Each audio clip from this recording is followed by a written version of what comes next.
The girl in the rain. The night was cold, and the rain fell like it had no end. Neon lights from the alien city flickered, their colors mixing with the puddles on the street. Crowds moved quickly, everyone trying to get out of the wet, but in a dark corner. Between two broken walls sat a girl. Her clothes were torn, her skin pale, and one of her legs was gone. Replaced by a bandaged stump, she held a thin blanket to her chest. But the water had soaked it through. Every drop that hit her made her shiver harder. Lyra had been there for hours, maybe longer. She could not remember the last time she had eaten. Her stomach made small, painful sounds. She tried to hide her face, but people still saw her. Some looked away quickly, pretending she was not there. Others frowned, muttered things under their breath. One man even kicked water toward her as he passed. Her eyes stayed down. She had learned long ago, never look at strangers, never ask for help. Help never came. She pulled the blanket tighter. Trying to keep the world away, her mind replayed the same memories again and again.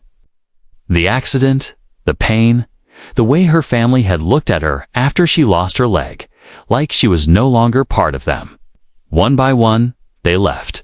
First her friends, then her family. Now she had no one, no home, no hope. The street smelled of wet metal and old food. Steam rose from the drains, mixing with the smell of oil. Rain tapped against the metal awnings above the shops. It was the same sound she heard every night, her only company. Then, footsteps stopped near her. She froze. Her heart began to beat faster. Slowly, she looked up. A human man stood there, tall, with dark hair and a simple jacket.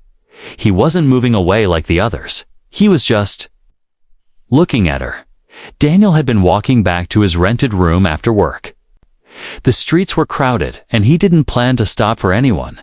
But when his eyes fell on the small figure in the corner, something made him slow. He saw the missing leg, the soaked blanket, the trembling hands. He had seen poverty before, but this was different. This was someone who had been left behind. Lyra tried to shrink into herself. Her voice was small when she whispered, "I have nothing. Please go." But Daniel didn't leave. He stepped closer. The rain ran down his jacket as he crouched to her level. "What's your name?" he asked gently. She didn't answer. She had no reason to trust him. "You'll get sick out here," he said. Still, no answer. He sighed. Then reached into his bag and pulled out a small package of bread. He set it down next to her. The smell reached her instantly. Her stomach turned with hunger. She stared at the bread like it was the most impossible thing in the world. "You can eat it," Daniel said softly. "No tricks." Her fingers moved slowly. She picked it up, almost expecting him to snatch it back. When he didn't, she took a small bite, then another. Her eyes closed for a moment as the taste filled her mouth.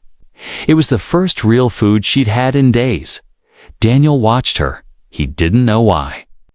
But something in him refused to walk away. He could go back to his warm bed and forget her, but the thought felt wrong. This girl wouldn't last much longer out here, and he knew it when she finished eating. She finally looked at him. Her voice was still weak. "Lyra," she said. "That's my name." Daniel nodded. "I'm Daniel," he replied, for a moment. They just looked at each other. The rain kept falling, but the noise of the city seemed far away. Then Daniel asked a question she hadn't heard in years. "Do you want to come inside?" Lyra froze. No one had ever offered that since she lost her leg. People had offered money to go away, or orders to leave their property, but never shelter, never warmth. She looked at him like she didn't understand. "Why?" she whispered. Daniel gave a small smile. "Because no one should be out here like this," for a long moment. She didn't move. Her eyes were unsure. Her body still tense, but something in his voice, steady, calm, and real, made her want to believe. Finally, she nodded. Daniel reached out a hand. She stared at it. Her fingers were shaking as she took it. The touch felt warm, solid, safe. As they walked away from the corner, the rain still fell. But for the first time in years, Lyra felt something other than cold. She felt the smallest spark of hope, and she didn't know yet that this one moment would change her life forever. The first step inside the rain was still falling when Daniel led Lyra through the narrow streets. She limped beside him, moving slowly on her one leg. Every step looked painful, but she didn't complain. Her thin blanket dragged against the wet ground. He wanted to carry her, but he sensed she wouldn't like that. Pride, even in her condition, still clung to her like a second skin. Daniel's room was in an old building at the edge of the district. It wasn't much, just one small space above a repair shop. The hallway smelled faintly of metal and oil. Flickering lights buzzed overhead as they climbed the stairs. When they reached the door, Daniel unlocked it and stepped aside. "You can go in," he said. Lyra stood frozen at the doorway. Her eyes moved over the inside of the room like she was looking at another world. A small bed in the corner, a table with 2 chairs, a heating lamp glowing in soft orange light for someone else. It was simple, maybe even too small. But for her was the warmest place she'd seen in years. She took a slow step inside. Her bare foot sank into the old rug. It was soft. She almost forgot how that felt. Daniel hung his wet jacket on a hook and went to the small cupboard. He pulled out a towel and handed it to her. "You're soaked," he said. She hesitated, then slowly reached for it. Her fingers brushed his straw. She quickly pulled back. Still, she began to dry her face and hair. The towel smelled faintly of soap. It reminded her of home, a home that no longer existed. Daniel put water to boil on the small stove. Then he took out a packet of soup mix. "You'll eat something hot tonight," he said. Lyra stood quietly, still holding the towel. Her eyes kept darting to the steaming pot. The smell filled the room, warm, comforting. She felt her stomach tighten again. While the soup cooked, Daniel set a chair closer to the heater. "Sit there, warm yourself," he told her. She obeyed this time. The heat spread over her cold skin. It felt like the rain and cold were finally leaving her bones. When the soup was ready, Daniel poured it into a deep cup and handed it to her. She wrapped both hands around it. It was hot, almost too hot to hold, but she didn't care. She took a small sip. The taste wasn't special, just simple broth, but to her, it was everything. For a long time, they didn't speak. Only the quiet sound of her sipping and the soft hum of the heater filled the room. Finally, Daniel asked, "How long have you been on the streets?" She kept her eyes on the cup. "Since a long time," she murmured. "My family. They didn't want me after I lost my leg." Her voice cracked. "They said I'd be nothing but trouble." Daniel's jaw tightened. He wanted to say something, but he knew now wasn't the time. Instead, he asked, "How did it happen?" She hesitated. Her fingers tightened around the cup. "An accident," she whispered. "Wrong place. Wrong time. A transport vehicle. Didn't see me." She looked away. "I woke up in the clinic. And it was gone. My leg. And so was everything else." Daniel didn't press further. He could see the pain in her eyes. Instead, he said softly, "You're here now. That matters more." She gave a small, tired smile. It was the first smile he'd seen from her, even if it only lasted a second. When she finished eating, Daniel took the cup and set it aside. "You can stay here tonight," he said. She blinked. "Tonight. And tomorrow if you want. Until you figure out what's next." Her lips parted slightly, like she wanted to argue, but no words came out. Instead, she nodded slowly. Daniel handed her an extra blanket and pointed to the bed. "I'll take the floor," he said. She shook her head quickly. "No, I can sleep on the floor. I've done it before." "That's exactly why you're taking the bed," he replied firmly. For a moment, she looked like she might refuse again, but then she lowered her eyes and murmured, Thank you. Daniel turned off the heater's bright light, leaving only the warm glow from the lamp. He lay on the floor, using his jacket as a pillow. Lyra lay on the bed, her hands clutching the blanket. The sound of the rain was softer now, for the first time in years. She felt safe enough to close her eyes without fear, before sleep took her. She spoke quietly into the darkness. Daniel? Yeah? Why are you helping me? He paused, because someone should have. He said simply. She turned her face into the pillow. And for the first time in a long time, Lyra cried not from pain or hunger, but because for once she didn't feel invisible. The world against hearth. The morning light slipped through the thin curtains. Lyra woke to the sound of soft clattering from the corner. Daniel was already up. Pouring water into a small pot, the smell of something warm filled the room. For a moment, she forgot where she was. Then she remembered the bed, the blanket, the safety. It wasn't a dream. Morning, Daniel said with a small smile. She sat up slowly, brushing her hair back. Her body still felt weak, but warmer than yesterday. You should eat, he added, placing a bowl of porridge on the table. It was plain, but she ate it gratefully. After breakfast, Daniel said, I'm taking you to the clinic today. Lyra froze, her grip on the spoon tightened. No, she whispered.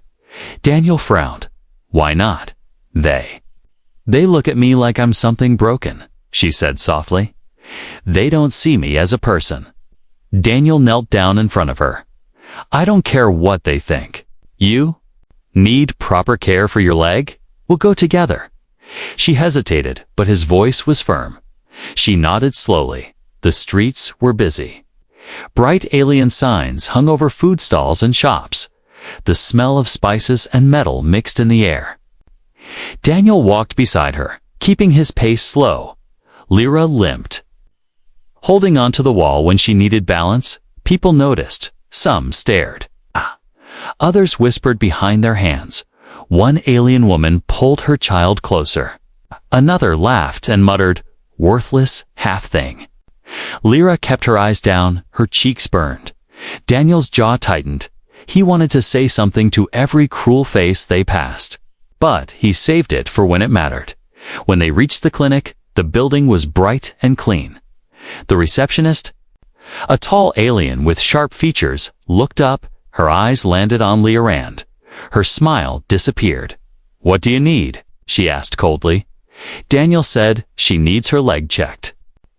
Maybe fitted for a prosthetic. The receptionist's eyes flicked to Lyra again. Charity cases go to the back door, she said flatly. Daniel's voice was calm but sharp.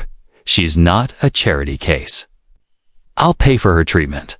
The woman's expression didn't change.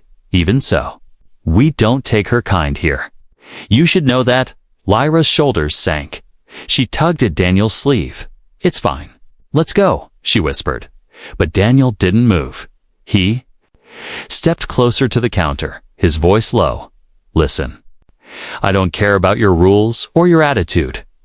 She gets seen today. Other patients in the waiting area were watching now. The receptionist's eyes narrowed. Finally, she pressed a button. Exam room 3, she said stiffly. Inside. The medic was an older alien male with gray markings on his face. He examined Lyra's leg carefully. His voice was more professional than kind. You need a proper prosthetic. This bandage, it's old and worn. He gave Daniel a list of supplies. You can buy these at the market, he said. Return when you have them, as they left. Lyra's eyes stayed on the floor. I told you they wouldn't treat me like a person, she murmured. Daniel looked at her. They don't get to decide your worth.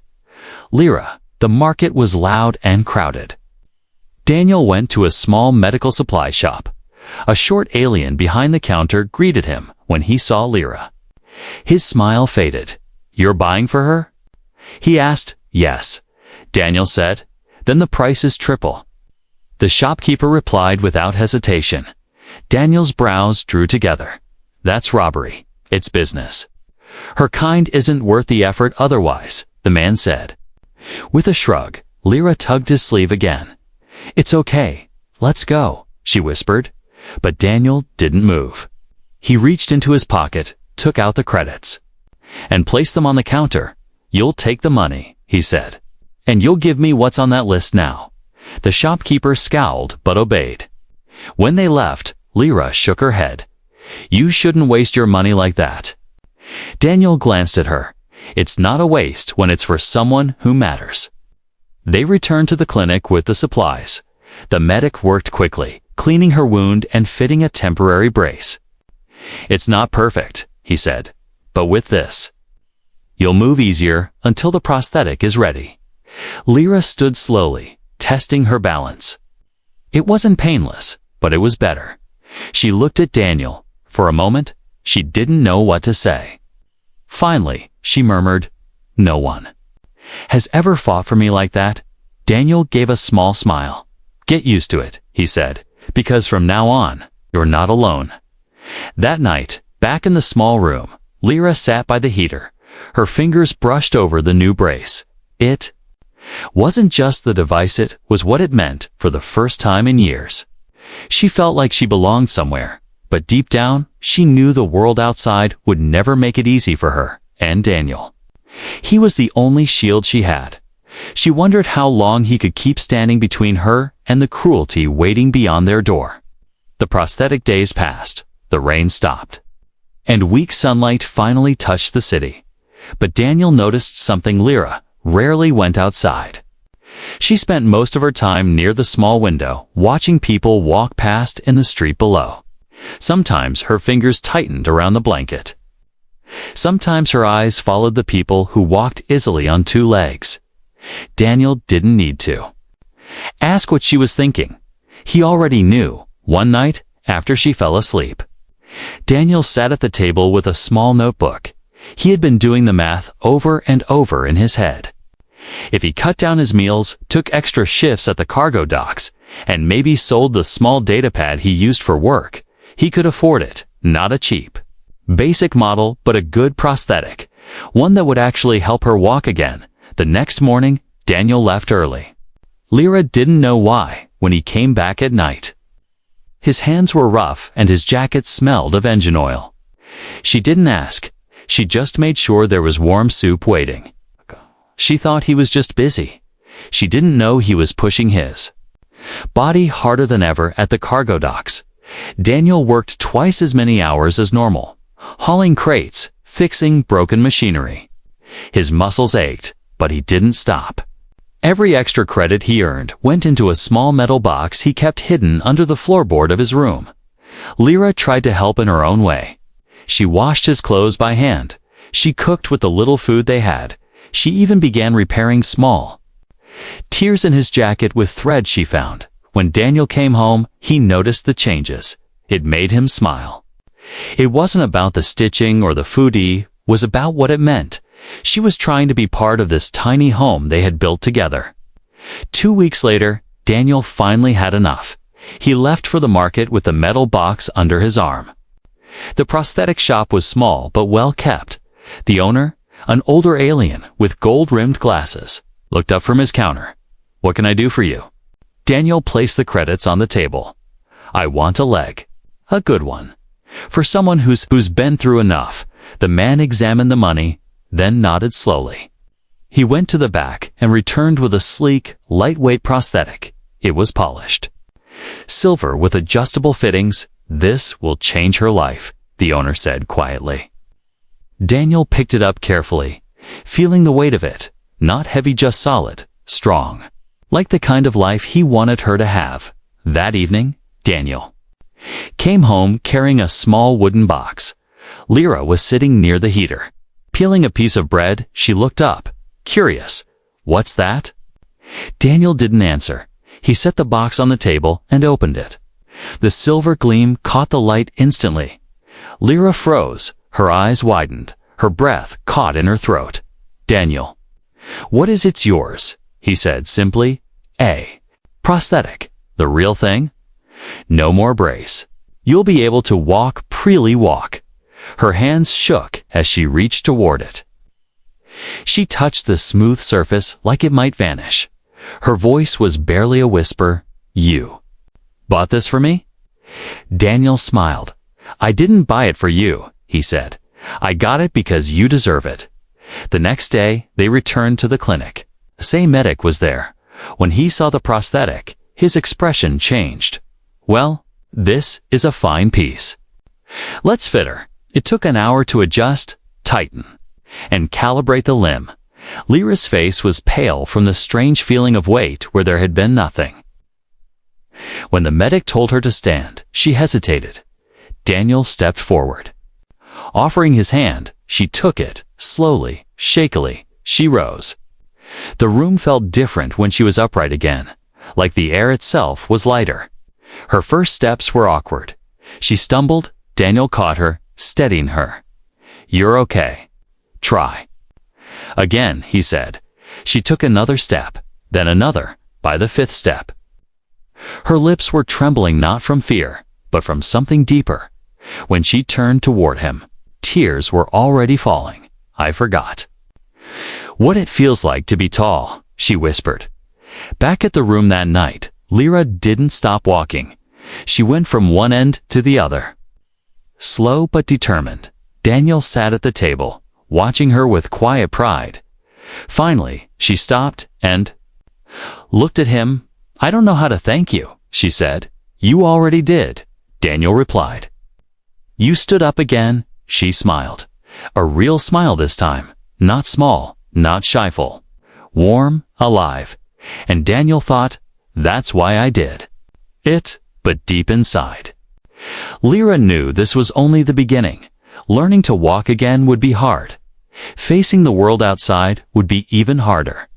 But, for the first time in years, she felt ready, because she wasn't alone anymore. She had Daniel, and now she had her legs back. Learning to walk again the first morning with her new leg felt strange to Lyra. She woke before Daniel. Her hand rested on the smooth metal where her leg used to end. It was warm from her body heat, almost like it was part of her.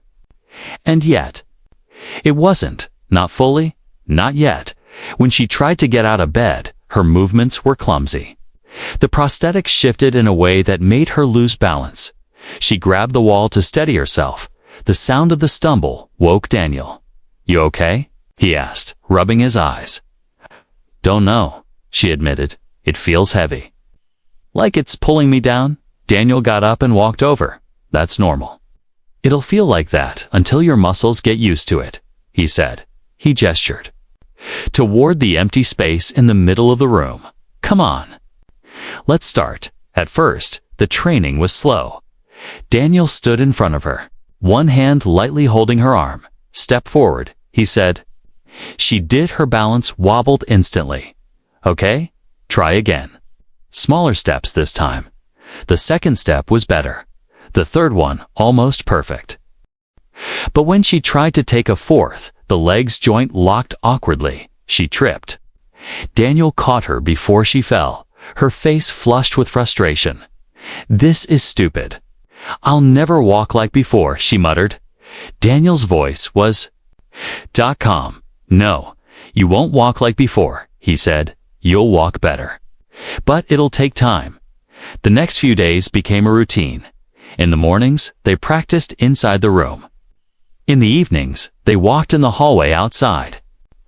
Other tenants stared, some with curiosity, others with pity. Lyra kept her eyes forward. Every step was a small victory. Daniel made small changes to help her. He moved furniture around so she could practice turning and stepping over things. He placed a chair near the window so she could sit and rest between laps. Sometimes she cursed under her breath when the leg didn't respond the way she wanted, but Daniel never once lost patience. One afternoon, he brought home a surprise. It was a small wooden cane with a carved handle. "Until you're more confident," he said. Lyra frowned at it at first. She didn't want to feel like she was broken again. But when she tried walking with it, she realized, it wasn't weakness. It was support. After a week, Daniel suggested they go outside. Lyra hesitated. What if I fall? What if they stare? They will, he admitted. But we don't walk for them. We walk for you. The streets felt different when she stepped onto them. The sunlight hit her face. The sounds of vendors calling out prices filled the air. People did stare some, whispered, but she kept moving. One step, then another. Daniel stayed beside her the whole time. They passed a bakery, and the warm smell of bread made her pause. Daniel smiled and bought 2 small rolls. They sat on a bench, sharing the bread. For Lyra, it was more than food. It was proof she could exist in this world again. That night, back in the room, she looked at the leg in the lamplight. Her fingers traced the smooth metal. It wasn't just a machine, it was freedom. Freedom to stand, to move, to choose where to go. She turned to Daniel. Today, I felt like me again, she said quietly. Daniel leaned back in his chair. You are you. This just lets the rest of the world see it. The next morning, she surprised him when he woke up. She was already on her feet, walking, without holding onto anything. Her steps weren't perfect, but they were hers. Daniel grinned. Looks like someone's ready for the next challenge. What's that? She asked, running. He said with a teasing smile. Her eyes widened. Running. I can barely walk without tripping. He shrugged. You'll get there. One step at a time. That night, when she lay in bed, she realized something. She wasn't thinking about the accident anymore. She wasn't thinking about the people who had left her. She was thinking about tomorrow, and for the first time in years. Tomorrow didn't feel like a curse. It felt like a promise. Standing tall, the city was alive that day. Colorful banners hung from street poles. Vendors shouted about fresh fruit and spiced drinks, and somewhere in the center plaza, music played. From a live band, Daniel and Lyra walked slowly toward the sound. This was the first time she had agreed to go somewhere busy. She still clutched the cane in her left hand. Her steps were steady, but her heart pounded. Remember, Daniel said? Quietly beside her, it's not about them. It's about you, she nodded, but her eyes stayed fixed ahead. She didn't want to see the stairs because she knew they were coming. The plaza was crowded. Children ran between the stalls. Couples danced to the rhythm of the band. The smell of roasted food floated through the air. Lyra paused, letting herself breathe it in. For a moment, she forgot her nerves. They stopped at a small stall selling brightly colored scarves. Daniel picked one up and draped it across her shoulders. This suits you, he said. She gave a small smile, but before she could respond, a loud voice cut through the air. Well, if it isn't the one-legged beggar girl. The words were dripping with mockery. Lyra froze. She knew that voice. It belonged to Varin, one of the street toughs who used to kick her blanket and steal her scraps of food. He stood with 2 friends, grinning. So you can walk now. What? Did you sell something to get that? What? Daniel stepped forward. That's enough, he said firmly. Varin laughed. Who's this? Your charity worker or your owner? The words hit Lyra like a slap. She could feel every eye in the plaza turning toward them. The music had faded in her ears. She wanted to turn and leave, to shrink back into the safety of Daniel's small room. But then, she remembered something the first time she took a step on her prosthetic. The way Daniel had told her, you stood up again. Her grip tightened on the cane. Her heart still pounded, but now it was from something else, something like fire. She stepped forward before Daniel could speak. Her voice was steady, though her hands shook. You think I'm still the same girl who sat in the rain, waiting for the world to notice me?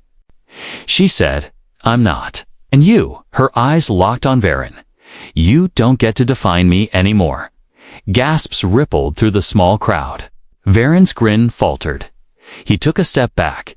Daniel's eyes flicked to Lyra, pride written all over his face. The scarf seller, an older alien woman, suddenly stepped around her stall.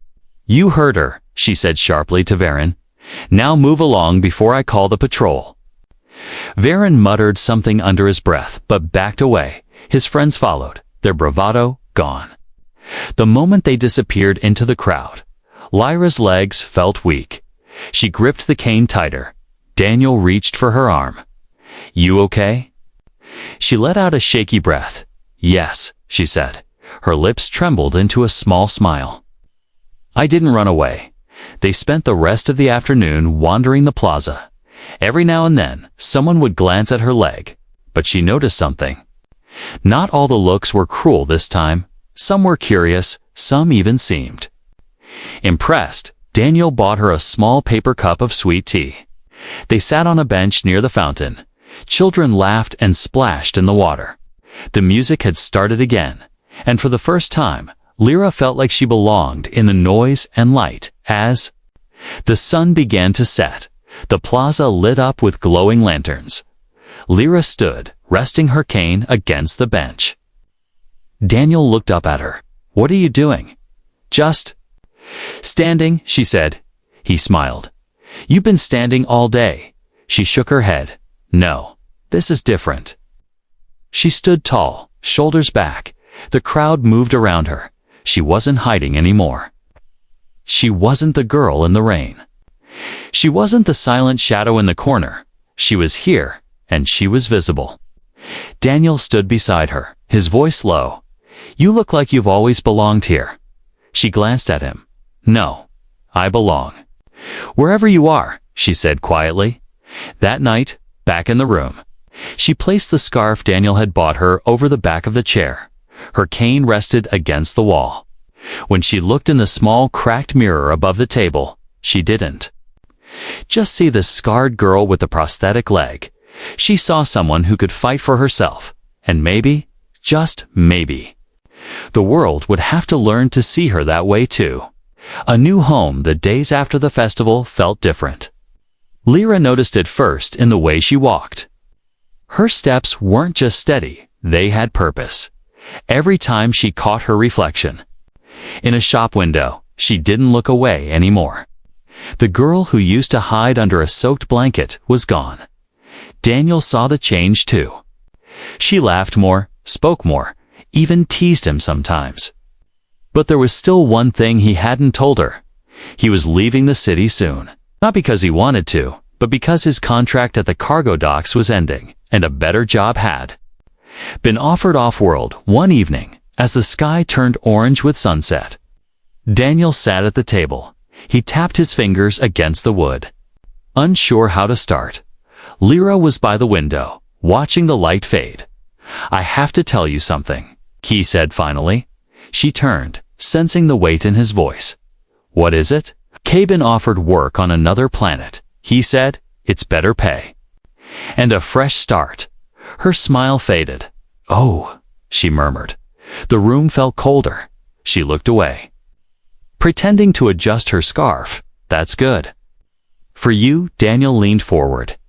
"It's good for both of us. Sif, you come with me." Her head snapped up. "What?"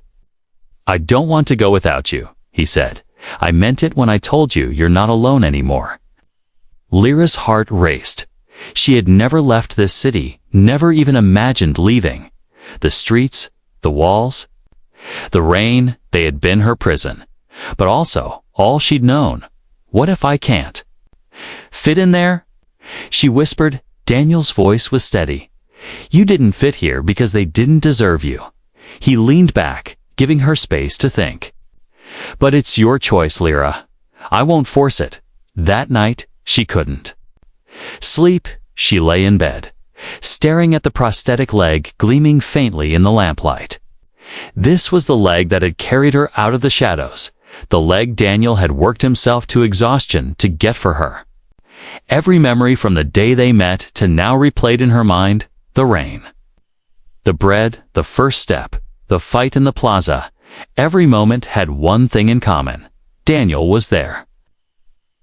When the first light of morning touched the window, she made her choice. Daniel was sipping tea when she limped over to him. "I'll go," she said simply. His eyebrows lifted. "You're sure?" She nodded. "But only if you promise me one thing." "What's that?" She smiled faintly. "Wherever we go, it's our home." Not just yours. Daniel chuckled. Deal, he said, and for the first time he saw no hesitation in her eyes. The next days were busy. Daniel sold the few things he didn't need and packed the rest into 2 small cases. Lyra helped, folding clothes and wrapping fragile items. Sometimes she paused, looking around the little room that had been her first safe place in years. She would miss it, but she knew home wasn't these walls. Home was walking beside the man who refused to leave her behind on the day of departure. They walked through the spaceport together, the ceiling arched high above them, glowing with bright white light. Ships hummed softly as crews loaded cargo. Travelers hurried past, their voices blending into a low roar. Lyra's steps were steady, the cane in her hand tapping lightly against the floor. When they reached the boarding ramp, she stopped. Daniel turned. You okay? She looked past him at the ship, then back at the bustling terminal. She thought of the street corner where she had once sat in the rain, and she realized she would never go back there, not as the person she used to be. She took a deep breath and stepped onto the ramp. Daniel followed, smiling quietly. You know, he said, when I first saw you, I didn't think you'd even take my hand. She glanced at him. And now, he said, I think you could walk through the whole galaxy if you wanted to. Inside the ship, they found their small cabin. It wasn't much. 2 bunks, a table, a round window looking out into the docking bay. Lyra sat on the lower bunk and ran her fingers over the blanket. This is it, she whispered. Daniel set their bags down and sat opposite her. Not just this, he corrected. This is the start, as the engines roared to life. Lyra stood and went to the window. The station began to fall away, replaced by the endless black of space dotted with stars. Her reflection in the glass showed her standing tall, one hand on the wall for balance, the silver of her prosthetic catching the light. She felt something rise in her chest, not fear, not doubt, but excitement. She turned to Daniel, her voice soft but sure. This feels like my first real home. Daniel's smile was quiet, almost proud. That's because it's ours, he said, and as the ship leaped into the stars, Lyra knew one thing for certain. She had no idea what waited for them out there, but she would never face it alone again.